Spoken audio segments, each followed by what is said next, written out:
Quero convidar a todos para que possamos abrir a palavra de Deus nessa noite. Êxodo capítulo 25, vamos ler o verso 10, depois a gente pula para o verso 17, até o verso 22. Só lembrando que nós estamos tratando, nesse ano, nosso tema maior é sobre evangelismo, sobre missões. E um dos propósitos de pregar no Antigo Testamento, pelo menos dois. Primeiro, mostrar que a mesma graça de Deus que nós temos no Novo Testamento, falando a respeito de Jesus que salva, é a mesma graça que nós temos no Antigo Testamento. E essa graça, ela é visível de várias formas. E hoje a gente vai ver mais uma das formas que tem a ver, literalmente, com o tabernáculo e a arca. E uma outra verdade que é o Antigo Testamento. Os crentes no Antigo Testamento também anunciavam as boas novas, também pregavam a palavra para que outros pudessem converter. Então, nós temos o mesmo desafio. Hoje, no Novo Testamento, ou a partir do Novo Testamento, a graça de Deus, a pregação do Evangelho, mas isso já estava lá no Antigo Testamento também. Então nós vamos fazer essa leitura, Êxodo capítulo 25, apenas o verso 10, depois eu vou pular para o verso 17. Diz assim a palavra de Deus: também farão uma arca de madeira, de acaia, de 2,5 côvados será o seu comprimento, de 1,5 côvado de largura e de 1,5 côvado de altura. Mas o importante aqui é só a primeira frase no verso 10. Também farão uma arca, que é a arca do testemunho, que aqui está dizendo que é a arca de madeira. Pula para o verso 17. Farás também um propiciatório de ouro puro, de 2,5 côvados será o seu comprimento, e a largura de 1,5 côvado. Farás 2 querubins de ouro batido os farás nas duas extremidades do propiciatório. Um querubim na extremidade de uma parte e outro na extremidade de outra parte. De uma só peça, com o propiciatório fareis os querubins nas duas extremidades dele. Os querubins estenderão as asas por cima, cobrindo com elas o propiciatório. Estarão eles de face voltadas uma para a outra, olhando para o propiciatório. Porás o propiciatório em cima da arca, e dentro dela porás o testemunho, que são as 2 tábuas da lei, que eu te darei. Ali virei a ti, e de cima do propiciatório, do meio dos 2 querubins que estão sobre a arca do testemunho, falarei contigo acerca de tudo o que eu te ordenar para os filhos de Israel. Oremos mais uma vez. Ó Deus, em nome de Jesus, é a Tua palavra que nós temos diante de nós. E também temos o Teu Espírito Santo e rogamos a Ti que o Teu Espírito agora possa iluminar a nossa mente e nos dar a capacidade de tirar daqui, ó Deus, as verdades do Evangelho, as verdades da graça do Senhor que fortalece as nossas vidas. Em nome de Jesus. Amém. Logo que Deus tira o povo do Egito, e o povo, 3 meses depois, após a saída do Egito, eles se deparam com o Monte Sinai. E no Monte Sinai, Deus traz um mandamento. Deus traz 10 mandamentos. O primeiro mandamento, literalmente, é: não terás outros deuses diante de mim. Tanto o primeiro, quanto o segundo, que é não farás imagem de escultura, quanto o terceiro, que é não dirás o nome do Senhor teu Deus em vão, quanto o quarto, que é lembra-te do dia de sábado, que é o dia de descanso. Os 4 primeiros mandamentos apontam para uma grande verdade, para a maior de todas as verdades, a adoração. É por isso que Jesus, lá no Novo Testamento, quando perguntam para Jesus: mestre, qual é o maior de todos os mandamentos? Jesus diz: amarás o Senhor teu Deus de todo o coração, com toda a tua alma, com todo o teu entendimento. É um resumo dos 4 primeiros mandamentos. Não ter outros deuses diante do Senhor, que é o único Deus, automaticamente é um ato de amar a Deus com todo o coração, alma e entendimento. Ou como o próprio Jesus também, quando foi tentado pelo diabo, e ali na sua última tentação, o diabo diz que se Jesus o adorasse, ele daria todos os reinos. Jesus diz, cala-te, já falou demais. Ao Senhor teu Deus adorarás e só a Ele darás culto. Então é dentro dessa dimensão da adoração que está a nossa vida. Deixa eu te dizer uma coisa, meu irmão, minha irmã. A principal razão da sua vida é adorar a Deus. Você foi criado e foi salvo em Cristo Jesus para adorar a Deus, e é a verdadeira adoração. Somente aqueles que adoram a Deus, de fato e de verdade, terão consciência do significado da sua vida, do valor da vida, e vão encontrar a verdadeira paz, a verdadeira alegria. A adoração tem a ver com relacionamento pessoal com Deus, e é interessante que o Salmo 16, verso 11, diz ali sobre: tu me farás ver os caminhos da vida, e na tua presença a plenitude de alegria. Portanto, a adoração a Deus é que enche o nosso coração de significado, de propósito, independente da circunstância. Seja nos piores momentos da vida, como Jó passou, quando perde todos os seus filhos, perde todos os seus bens, perde a sua saúde, ali a palavra de Deus diz que ele adorou o Senhor. Como que um homem, numa situação tão terrível, tão precária, pode, depois de perder não apenas um filho, mas 10 filhos, de perder a sua saúde, perder tudo, dizer: nu eu saí do ventre da minha mãe, nu eu vou voltar, o Senhor deu, o Senhor tomou, bendito seja o nome do Senhor. Só tem uma explicação. Jó sabia que a razão maior da vida dele não era os filhos dele, não era a saúde dele, não era os bens que ele tinha. Ele sabia que a maior razão da vida dele era Deus, e ele tinha Deus. É nessa dimensão de adoração que nós precisamos pensar, relembrar, ou talvez aprender. Talvez alguns aqui mal conhecem a respeito da verdadeira adoração, e eu sei que muitos aqui já sabem, mas a palavra de Deus, ela vem para nós, quando não é para ensinar, é para relembrar algumas verdades que muitas vezes nós esquecemos, muitas vezes a gente acaba abandonando. Então, em nome de Jesus, hoje eu quero falar sobre a adoração, diante do texto que foi lido aqui. Só que antes de entrar no texto, eu preciso só contextualizar um pouco aqui. Quando a gente olha para o livro de Êxodo como um todo, é possível dividir ele em 3 partes. Primeira parte, do capítulo 1 até o capítulo 18, e é interessante que essas 3 partes, elas se relacionam perfeitamente. Do capítulo 1 ao capítulo 18, Deus mostra, é revelado, Deus tirando o povo da escravidão, salvando com graça e soberania. Do capítulo 1 até o capítulo 18, Deus demonstra a salvação pela graça, soberanamente salvando aquele povo do Egito. E do capítulo 19 até o capítulo 24, Deus traz leis para o povo. O povo que foi salvo pela graça é o mesmo povo que deve agora aprender a obedecer o Senhor e andar em santidade de vida. Então, do capítulo 19 até o 24, literalmente nos instrui a uma vida de santidade, tanto aqueles irmãos quanto também princípios para nós. E do capítulo 25 até 40, o povo que foi salvo pela graça, que deve viver em santidade, deve adorar a Deus, porque nesses 15 últimos capítulos, que é do 25 ao 40, vai falar justamente sobre a construção do tabernáculo.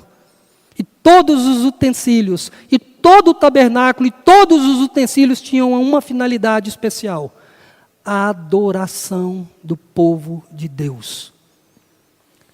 Então Deus gasta todo o livro de Êxodo nessas 3 partes, sobre salvação pela graça, obediência e adoração. E é interessante que, pensando aqui nessa perspectiva da nossa parte aqui, dessa terceira parte, que é do capítulo 25 até o capítulo 40, nós entendemos aqui algo extremamente importante. Do 25 até o 31, tem todos os detalhes da maneira como o povo deveria construir o tabernáculo. todos os detalhes. E é interessante que Deus deixa muito claro, vocês não vão aumentar nem diminuir nada. É do jeitinho que eu estou mandando. Não invente moda em querer me adorar do jeito de vocês. É do meu jeito que eu vou aceitar. Então, do capítulo 25 ao 31 mostra isso. No capítulo 35, literalmente Deus ali manda o povo agora ofertar e entregar as suas ofertas. O povo saiu do Egito e Deus tinha tocado no coração do povo lá no Egito, dos egípcios, para entregar os seus ouros, entregar os seus bens. Então o povo que saiu do Egito, saiu como escravo, mas saiu cheio de dinheiro, cheio de prata, de ouro. E é justamente com esse dinheiro que eles saíram do Egito, agora eles ofertam para poder construir o tabernáculo. E no capítulo 36 vai mostrar literalmente a construção dessas partes do tabernáculo, onde começa literalmente com a Arca da Aliança e o propiciatório, que trata de uma questão extremamente pessoal e íntima com Deus. Essa construção do tabernáculo gastou 2 anos. Então eles passaram 2 anos ao pé do Monte Sinai construindo o tabernáculo, e depois disso eles saíram na caminhada rumo à Terra Santa. Mas, entendendo o nosso texto, e eu quero chamar você aqui para o texto, esse texto que nós acabamos de ler, Êxodo 25, em especial o verso 22, que diz: ali virei a ti, e de cima do propiciatório, do meio dos querubins que estão sobre a arca do testemunho, falarei contigo acerca de tudo que eu ordenar para você falar para o povo de Israel. Basicamente esse é o versículo chave aqui de todo esse capítulo e do nosso tema sobre adoração. Eu quero destacar aqui 2 verdades, que essas verdades possam ser abençoadoras na sua vida, possam orientar você e direcionar você para que você possa, se você já tem vivido na dimensão da adoração, do prazer, da alegria, do significado da vida, então que isso possa encher mais a sua vida ainda. E se você por alguma razão não tem conhecimento, então essa é a oportunidade que você tem, para que você possa encontrar alegria e significado para a sua vida. Porque saiba de uma coisa, não tem dinheiro nesse mundo, não tem poder neste mundo, não tem nada nesse mundo que dá significado para a sua vida, se você não estiver com uma vida de adoração diante de Deus. Então falar de adoração não é só falar de um modelo de culto, a maneira, eu gosto de adorar assim, eu gosto de adorar daquele jeito. É muito mais do que isso. Não estou falando aqui sobre estilo, estou falando aqui sobre vida de adoração. E isso vai fazer toda a diferença na sua vida, na sua família, na igreja e na sociedade. As 2 verdades. A primeira verdade que nós podemos tirar desse texto é que a adoração implica em relacionamento pessoal com Deus. A adoração implica em relacionamento pessoal com Deus. Quando a gente olha aqui para a Arca da Aliança e o propiciatório, que representava lá no Antigo Testamento, Deus mandou construir, porque a Arca e o propiciatório eram para eles representar a presença pessoal de Deus, porque Deus ia aparecer ali, ia conversar tete a tete com o sumo sacerdote. E é interessante que essa arca, não apenas a arca, mas cada utensílio, quando a gente olha para o Antigo Testamento e olha para o tabernáculo, eu queria a foto do tabernáculo, por favor. Quando a gente olha para o tabernáculo, cada utensílio, o tabernáculo em si e todos os seus utensílios, tinha um significado. Por exemplo, o altar de bronze representava Jesus como o Cordeiro de Deus. A bacia de bronze representava Jesus como o purificador da nossa vida. A mesa, Jesus como o pão da vida. O candelabro, Jesus como a luz do mundo. O altar e o incenso, Jesus como o sacerdote que intercede por nós. E a Arca da Aliança, a presença pessoal de Deus no meio do seu povo. Então, ali nós temos, pode passar a próxima, peraí, só um segundinho, volta lá. Então, do lado esquerdo, nós temos ali o Santo dos Santos, ali literalmente ficava a Arca da Aliança, que era o objeto mais sagrado e especial. Do outro lado, nós temos o santuário, que ficava os outros utensílios, mas todo o tabernáculo em si representava a presença de Deus. Pode passar a próxima. Ali mostra o santuário, e logo para frente o Santo dos Santos, mas ali tinha uma cortina que separava, grossa, espessa, onde somente o sumo sacerdote, uma vez por ano, poderia entrar. Próxima foto, por favor.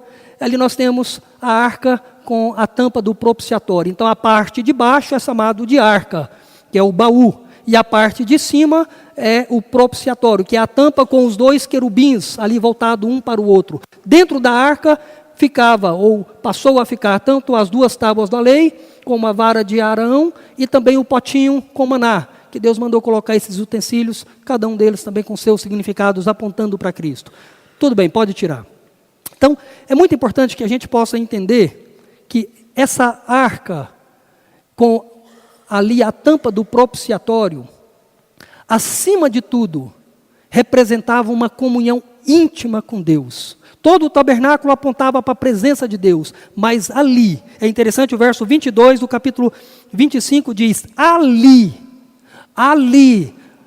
no propiciatório, entre os querubins, eu vou aparecer, ali eu vou falar com você. É interessante essa perspectiva da presença de Deus, da glória de Deus. Então é muito importante que a gente possa entender essa questão da arca, do significado dela, onde o significado dela representa comunhão íntima com o Criador e sustentador de todas as coisas. E dentro daquela arca que é chamada a Arca do Testemunho, ficava ali principalmente as 2 tábuas, onde as 2 tábuas com os 10 mandamentos, e os 10 mandamentos, os 4 primeiros falando de maneira direta como que nós adoramos a Deus, e os demais 6, como que através de uma adoração a Deus, nós temos relacionamentos abençoadores. Portanto, a arca representava uma comunhão íntima com Deus, e isso tem a ver com adoração. A arca representava essa relação próxima, íntima com o Senhor, e adoração na palavra de Deus, literalmente é isso. A aplicação que fica desse ponto para nós, dessa verdade que a adoração implica em relacionamento com Deus, quando a gente olha para essa perspectiva desse relacionamento com Deus, nós conseguimos perceber aqui através da arca a graça de Deus, o Evangelho de Deus ali representando o próprio Jesus Cristo. Como que a gente pode ver isso? No Novo Testamento, quando a gente olha João capítulo 1, verso 18, diz assim, ninguém jamais viu a Deus, o Deus unigênito do Pai é quem o revelou. Quando as pessoas se aproximavam daquela arca era um tipo de Cristo. E é interessante que no capítulo 1 de João, verso 14, há uma expressão que ajuda a gente a entender isso melhor. João diz, e o verbo que é Jesus, ele se fez carne, ou seja, se fez homem, e usa a palavra, e habitou entre nós. E a palavra habitar é tabernacular. Está dizendo que Jesus é o tabernáculo de Deus com os homens. E dentro do tabernáculo tinha o santo dos santos, onde ficava a arca. Naquele lugar, santo dos santos, era um lugar de intimidade, de relacionamento pessoal com Deus, através do sacerdote, que uma vez por ano entrava. Mas Jesus, agora, no Novo Testamento revelado, ele vem dizer que lá no Antigo Testamento, aquela arca apontava para Jesus, para a presença gloriosa de Jesus Cristo, que derrama graça e que salva. E é interessante que o apóstolo Pedro, em 1 Pedro, capítulo 5, verso 10, ele vai afirmar essa verdade dessa presença de Cristo que nos leva para a glória de Deus. Ele diz, ora, o Deus de toda graça, que em Cristo vos chamou a sua eterna glória. O que Pedro diz na sua primeira epístola, capítulo 5, verso 10, é que através de Cristo, porque Cristo tabernaculou com os homens, Cristo, ele se fez homem, ele deu a sua vida, ele se torna a nossa glória, ele é aquele que enche a nossa vida de significado e de presença com o Senhor. Portanto, a arca no Antigo Testamento apontava para Jesus, e a arca, literalmente, era uma mensagem do Evangelho da graça, lá no Antigo Testamento. Como que aqueles irmãos tinham acesso à graça de Deus? A arca representava isso. A arca apontava para isso, em especial para essa comunhão maravilhosa e fabulosa. Essa é a primeira verdade. A primeira verdade sobre adoração, que a adoração implica em relacionamento pessoal com Deus. E a arca representava isso. A segunda verdade que nós precisamos tirar desse texto também, com base no verso 22, que ele diz aqui, ali virei a ti, e de cima do propiciatório, do meio dos querubins que estão sobre a arca do testemunho falarei. Aqui entra a segunda verdade, a adoração implica em perdão. Primeiro, a adoração tem a ver com comunhão com a presença de Deus, mas a adoração também tem a ver com perdão dos nossos pecados. O propiciatório, literalmente ele representava o perdão de todos os pecados, e esse perdão de todos os pecados teve duas finalidades básicas. Primeiro, aproximar aqueles que estavam afastados em termos de salvação, de justificação. Segundo, a reconciliação, a restauração, porque o povo que foi salvo pela graça é um povo que ainda peca, é um povo que ainda cai em pecado, e esse povo precisa ser reconciliado dia a dia, para que esse povo possa ter adoração ao Senhor, junto ao Senhor dia a dia, porque uma das coisas que o pecado faz é quebrar a nossa intimidade, a nossa adoração com Deus, e nós sabemos que quando nós confessamos os nossos pecados, nós voltamos a ter comunhão. Então o propiciatório simbolizava isso, a restauração da adoração, a restauração da comunhão. E é interessante que no livro de Êxodo mesmo, capítulo 32, verso 30, usa essa palavra propiciação, diz assim: vós cometestes grande pecado, agora porém subirei ao Senhor e porventura farei propiciação pelo vosso pecado. Nesse contexto, lá na frente,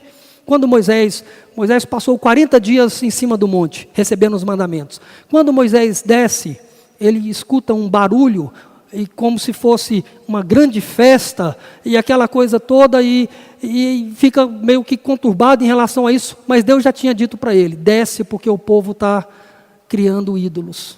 E o povo, porque achou que Moisés tinha morrido, que não ia voltar mais, fizeram um bezerro de ouro. E quando Moisés chega ali e vê aquele bezerro de ouro, ele diz essas palavras aqui: vocês cometeram um grande pecado, eu preciso subir diante de Deus e fazer propiciação pelos pecados de vocês, porque senão vocês não têm mais acesso à presença de Deus, senão vocês não têm mais condições de adorar o verdadeiro Deus. Portanto, a propiciação, ela se dava através do sangue derramado sobre o propiciatório. O texto de Levítico, quero ler mais esse texto, e depois a gente faz algumas aplicações. Levítico capítulo 16, verso 14, 15 e 16. Diz assim: tomarás do sangue do novilho, e com o dedo o aspergirá sobre a frente do propiciatório. Nesse caso, o sumo sacerdote, quando ele entrava no Santo dos Santos, ele deveria matar um novilho, pegar o sangue e com o sangue aspergir no propiciatório. E diante do propiciatório aspergirá 7 vezes do sangue, com o dedo. Aí depois vem o verso seguinte: depois imolará, não agora um novilho, mas um bode, da oferta pelo pecado, que será para o povo, e trará o seu sangue para dentro do véu, e fará com que o seu sangue, como fez com o sangue do novilho, aspergi-lo-á no propiciatório e também diante dele. Assim fará expiação pelo santuário por causa das impurezas dos filhos de Israel e das suas transgressões e dos seus pecados. Então, o propiciatório, o sumo sacerdote, ele entrava uma vez por ano para ter essa intimidade com Deus, e ali ele sacrificava um novilho e aspergia por causa dos pecados dele. Se ele não fizesse isso, ele morreria. E uma vez que ele fizesse o sacrifício pelos seus pecados, agora ele aspergia o sangue de um bode, que era a expiação pelos pecados das pessoas. Assim, o povo de Israel, ano após ano, podia se aproximar de Deus para adorar a Deus. Sem isso não tinha adoração. Sem isso Deus matava aqueles que chegassem sem devidamente cumprir todo o ritual. E é muito importante que a gente faça a aplicação adequada disso. O Evangelho da graça de Deus aqui no Antigo Testamento, literalmente através do propiciatório, que apontava para o sangue nada mais, nada menos do que do Senhor Jesus Cristo. E é interessante que nós temos um texto em Hebreus capítulo 9, praticamente a epístola aos Hebreus, ela é uma interpretação maravilhosa do Antigo Testamento. Então, se você quer entender bem o Antigo Testamento, quer entender muito bem a graça de Deus no Antigo Testamento, leia leia todo o livro de Hebreus. Hebreus capítulo 12, verso 11 e 12, e depois o 14, diz assim: quando, porém, veio Cristo, como sumo sacerdote dos bens já realizados, mediante o maior e mais perfeito tabernáculo, não feito por mãos, quer dizer, não desta criação, não por meio de sangue de bodes e de bezerros, mas pelo seu próprio sangue, entrou no Santo dos Santos, uma vez por todas, tendo obtido a eterna redenção. Santificam, quanto à purificação da carne, muito mais o sangue de Cristo, que aspergido, ou que pelo Espírito eterno a si mesmo se ofereceu sem mácula a Deus, purificará a nossa consciência de obras mortas, para servirmos a Deus. Então, o autor de Hebreus, ele literalmente diz que aquele sangue que era aspergido no propiciatório, representava o sangue de Cristo, que foi derramado numa cruz. E a palavra, interessante que a palavra propiciatório, literalmente, é caporete, que significa cobrir. Então, quando nós somos perdoados, significa que Deus cobre você, cobre os seus pecados, no sentido que Ele abarca os seus pecados, Ele perdoa os seus pecados, Ele paga pelos seus pecados. Então, a tampa do propiciatório, ou o propiciatório que literalmente era a tampa da arca, que significava cobrir, que estava cobrindo literalmente ali os 10 mandamentos, que era um modelo, que era e que é o modelo de vida de santidade, modelo pelo qual nós não conseguimos por nós mesmos viver uma vida, mas Deus nos cobre, Deus nos perdoa. Ali no Antigo Testamento, aqueles irmãos que foram salvos por essa graça do Cordeiro de Deus, que se fazia presente, que perdoava e que santificava a vida deles. Então Jesus, através do seu sangue, Ele é aquele que derrama graça na nossa vida. Eu quero deixar aqui 2 desafios básicos aqui para a nossa vida. Primeiro, aqueles que ainda não entregaram as suas vidas para Jesus, entenda isso com muito amor e com muito carinho. Se você ainda não entregou a sua vida para Jesus Cristo, você está debaixo da ira do Senhor. Você é um pecador, porque todos nós somos pecadores, e você está debaixo do juízo de Deus. E só tem um jeito de você sair do juízo e da ira do Senhor. Só tem uma única forma, que é através do sangue do Cordeiro, que é através do sangue de Jesus. É a graça do Senhor Jesus Cristo derramado na sua vida, que perdoa os seus pecados, que santifica a sua vida, que purifica a sua vida. E é interessante que quando se falava da arca, no Antigo Testamento, no livro de Juízes, narra que a arca foi roubada, houve uma guerra e roubaram a arca. E diz que as pessoas que roubaram a arca eram pessoas ímpias, e Deus trouxe uma praga que foi matando pessoas, até que eles entenderam que eles, ímpios igual eram, não podiam tocar na arca, e de alguma forma queria se ver livre, e as pessoas que eles mandaram levar essa arca, tocava na arca, morria. O que isso tem a ver? Tem a ver que se você acha que vai ter salvação, tem a ver que se você acha que vai ter vida eterna, que pode se aproximar de Deus, sem Jesus Cristo, você está condenado ao juízo do Senhor. Se você acha que por alguma razão você tem capacidade, você tem a sua religião, e eu não estou falando aqui de religião, mas você acha que a sua religião é suficiente para a sua vida, que o seu modo de vida é satisfatório para você se aproximar de Deus, entenda que você está tocando na arca e é juízo de Deus para a sua vida. Deus não brinca com isso. Só tem um único caminho. Um único caminho. A Bíblia não diz que Jesus é um caminho. A Bíblia diz que Jesus é o único caminho. A única vida. A única verdade. Então não brinque. Talvez você não está brincando, mas talvez você está negligenciando. Talvez você está ignorando essa verdade, que é a verdade mais preciosa que você precisa na sua vida, que é a salvação da sua alma, que é a salvação da sua vida. E você só pode ter isso em Cristo Jesus. A segunda aplicação é para aqueles que são crentes, para aqueles que já encontraram com Jesus, para aqueles que já creram no Senhor Jesus.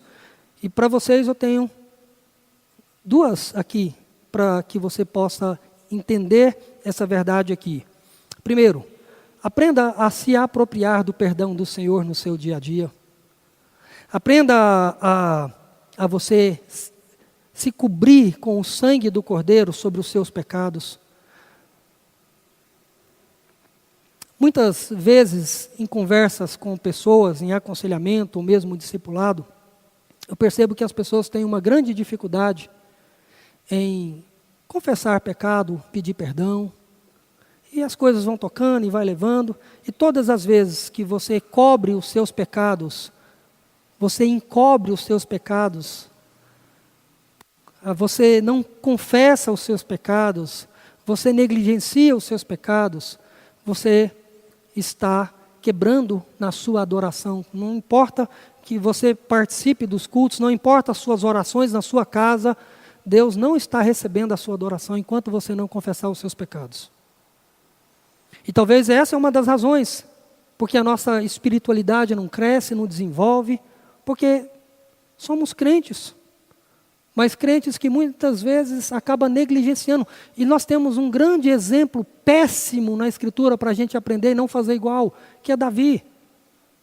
Sempre a gente fala, mas é o melhor exemplo que nós temos negativo de um homem que amava a Deus, de um homem que era voltado para Deus, mas que cometeu um pecado e que endureceu o seu coração e passou aí talvez alguns meses com o seu coração embrutecido e endurecido, e aquilo trouxe consequências para a vida dele. Ele não deixou de ser salvo, ele não perdeu a salvação. Nós não cremos nisso, porque a palavra de Deus não ensina essa verdade, mas a palavra de Deus ensina que os nossos pecados, eles quebram nossa comunhão com Deus, quebram nossa adoração com Deus. Então, em nome de Jesus, quando você cometer e cair em algum tipo de pecado, se entregue ao Senhor. E a segunda aplicação para aqueles que são crentes, aprenda a adorar a Deus com toda a sua vida, porque você foi salvo e resgatado. Hebreus 9,14 diz, muito mais o sangue de Cristo, pelo Espírito eterno, a si mesmo se ofereceu sem mácula, purificará a nossa consciência de obras mortas para servirmos. E a palavra servir aqui literalmente é cultuar, que é sinônimo de adorar. Ou seja, Deus trouxe o perdão para nós, nos cobriu com o seu sangue, para que você possa ser um adorador no seu dia a cada instante. De acordo com as Escrituras, nós sabemos, a Bíblia fala sobre 4 aspectos diários sobre adoração. Primeiro fala que a nossa própria vida é uma vida de adorador. João capítulo 4, 23, Jesus fala que os verdadeiros adoradores, então entenda que a sua vida é uma vida de adoração. Quer comais, quer bebais ou façais o que quiser, você faz em atitude de adoração. Então você, como a sua vida, é adoração. A vida pessoal, sua devocional, a sua meditação e a sua oração. Mateus 6, verso 6, entrar no seu quarto, fechar a sua porta e em secreto falar com Deus. Isso é também adoração. Família, de você orar com a sua esposa, orar a esposa com os filhos, com os maridos, de chamar todo mundo, consagrar a presença de Deus. E também a adoração pública, que é o que nós estamos fazendo aqui e que fazemos domingo após domingo. Tudo isso é um ato de adoração e nós precisamos cada vez mais nos entregar, cada vez mais nos esforçar para essa vida de adoração. Romanos 12, verso 1, literalmente fala sobre isso. Rogo-vos, pois, irmãos, pelas misericórdias de Deus. E aí ele vem.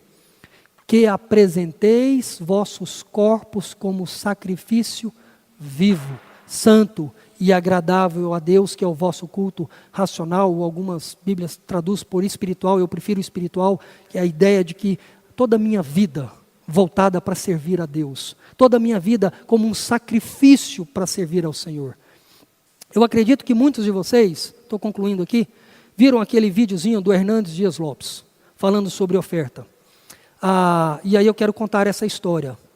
Diz que ele foi pregar num congresso missionário lá na Paraíba, e lá naquele congresso ele se deparou com uma história que um pastor contou para ele sobre uma igreja batista, pastor de uma igreja batista lá em Itaporanga, na Paraíba também. Ali, aquele pastor tinha um projeto ali de rádio naquela cidade, onde atingia muitas pessoas, aproximadamente 40 mil pessoas, segundo o relato aqui. Então, ou seja, era uma igreja simples, mas que tinha esse programa, que tinha um ótimo auditório ali naquela cidade. E diz que, por questões financeiras, aquela igreja não teve como pagar a rádio, estava devendo 3 meses, e o pessoal da rádio falou para ele, ou você paga, ou você não tem mais jeito de usar a rádio aqui para pregar o evangelho. Aí ele chama o povo na igreja e diz, irmãos, nós precisamos levantar uma oferta aqui. Uma oferta, porque se a gente não levantar a oferta, nós vamos estar deixando de pregar o evangelho de Deus aqui nessa cidade, então vamos levantar uma oferta, entrega a sua oferta, aquela coisa toda. E aí diz que um casal, Dona Tota e senhor Tota e Dona Lourdes, estou trocando o nome dos dois aqui, ó. Não é Dona Tota não, é Dono Tota, é o senhor Tota e Dona Lourdes. Os dois, voltando para casa, e diz que eles moravam cerca de 6 quilômetros, caminhando, começaram a conversar, e aí, o que a gente vai entregar, qual vai ser a nossa oferta? E aí vai daqui, vai dali, mas a gente não tem nada, nós somos tão pobres. Aí a Dona Lourdes falou, não, calma aí, nós temos galinhas. Nós temos um galo no nosso galinheiro, e o galo é o melhor que nós temos, então nós vamos levar o galo. E no outro dia cedo, ela foi lá na igreja e disse para o pastor, pastor, está aqui a oferta para ajudar a pagar essas despesas da rádio. O pastor daquele jeito, um galo, o que eu vou fazer com esse galo, meu Deus do céu? Aí ele teve a ideia fabulosa, claro que obra do Espírito Santo. Ele foi lá na internet e usou muito bem a internet para a glória de Deus. E colocou na internet lá que a Dona Lourdes, ele não colocou o nome dela, disse que uma mulher deu tudo o que tinha para adorar a Deus. Ele colocou isso lá e explicou a situação. E aí, pastor Jeremias, pastor presbiteriano da 8ª Igreja Presbiteriana de Belo Horizonte, diz que viu, o pastor Jeremias, um pastor antenado, viu aquele anúncio lá e falou, opa, calma aí, vamos ajudar. Levou para a igreja dele, falou, olha, está acontecendo assim assado na igreja batista, que eles estão precisando de pagar, estão devendo. Levantou uma oferta e aquela oferta cobrou 1 ano de pagamento da rádio.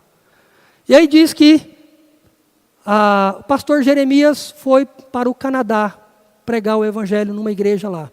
E contou essa história lá. Quando ele acabou de contar essa história lá para a igreja, alguém da igreja levantou, o pessoal levantou, não, nós queremos ajudar. Nós queremos ajudar.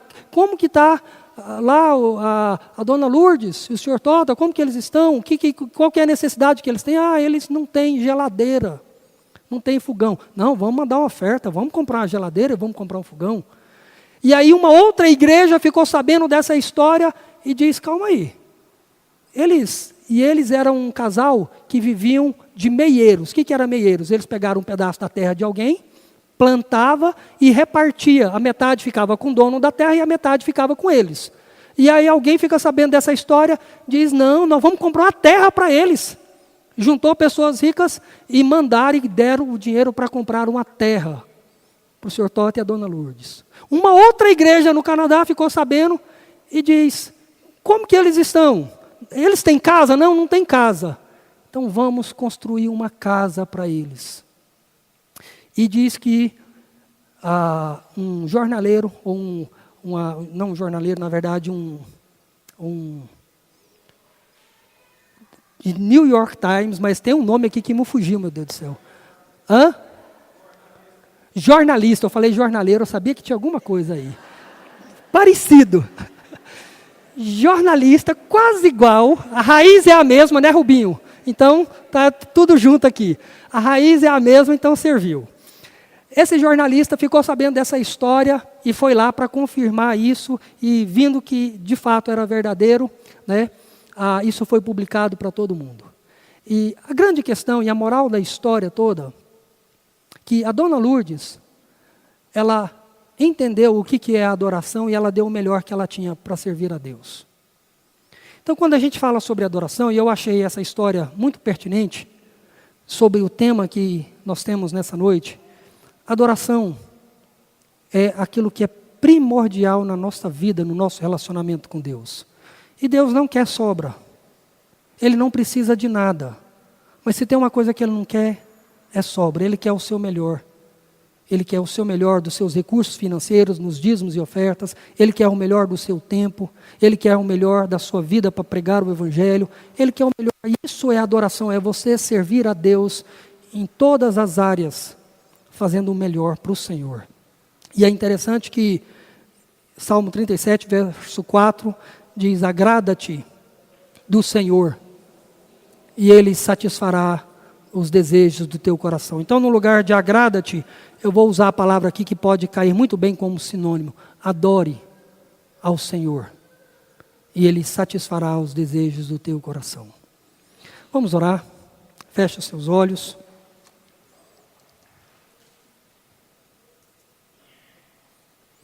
Coloque talvez alguma área na sua vida que está impedindo você de adorar a Deus de maneira devida. Talvez há algum obstáculo que está impedindo você de ter um relacionamento pessoal com Deus. Não estou falando de religiosidade com Deus. Estou falando sobre relacionamento, sobre intimidade, sobre a sua vida estar alicerçada num relacionamento pessoal com o Senhor. Então, em nome de Jesus, se há algo que tem impedido você, coloca isso diante do Senhor e diz: Senhor, tira, quebra toda e qualquer barreira que possa me impedir, que tem me impedido de consagrar mais a minha vida ao Senhor. E se há alguém aqui que também não entregou a sua vida para Jesus, lembre-se disso. Você pode ser salvo somente pela graça do Senhor. E essa graça está sendo oferecida aqui nessa noite mais uma vez. Creia em Jesus. Tenha fé em Jesus como seu único Senhor e Salvador. Que somente pela fé no Senhor Jesus, você pode ter todos os seus pecados perdoados, cobertos, justificados pelo Senhor. E assim você pode viver uma vida de adoração. E como a adoração perfeita, santa, espiritual, verdadeira, para servir a Deus em cada área da sua vida e em todas as áreas também. Ó Deus, em nome de Jesus,